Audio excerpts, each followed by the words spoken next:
આજે આપણે જીએસઆરટીસી ગુજરાતના જે 16 વિભાગની બસો હોય ને, બસો ઉપર બધાના નામ હોય. આપણે બધાએ જોયા છે. જે બસની ઉપર શું નામ હોય તો એના વિશે ચર્ચા કરવાની. ધારો કે અમદાવાદ છે, અમદાવાદ એ બસની ઉપર આશ્રમ એવું લખેલું હોય. આપણે એસટી બસો જોઈએ ને એવી રીતે અમરેલી છે એની ઉપર ગીર લખેલું હોય, આપણે ગીર નામની બસો હોય. બરાબર છે.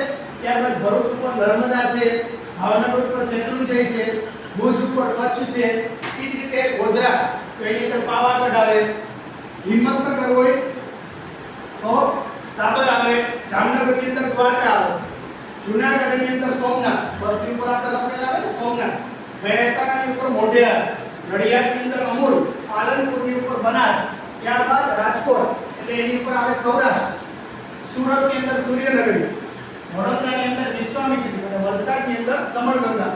આ 16 વિભાગના જે ડિવિઝન કહેવાય એ ડિવિઝનની અંદર આપણે જેટલી પણ એસટી બસો જોઈએ તો એ એસટી બસોની ઉપર આપણે હંમેશા જોયું છે ફ્રન્ટ ઉપર કે ભાઈ કે વિશ્વામિત્રી લખ્યું હોય કે સોમનાથ લખ્યું હોય, બરાબર, ક્યાંય દમણગંગા લખ્યું હોય કે સૌરાષ્ટ્ર લખ્યું હોય તો આપણા મગજને એવું થાય કે ભાઈ બોર્ડ તો નીચે છે પણ આ ઉપરના અર્થનો મતલબ શું? તો એ અર્થ એટલા માટે આપવામાં આવે કે જે તે જગ્યા હોય એનો જે પ્રભાવિત ક્ષેત્ર હોય એ ક્ષેત્રના નામ બસના માટે આપવામાં આવેલા છે.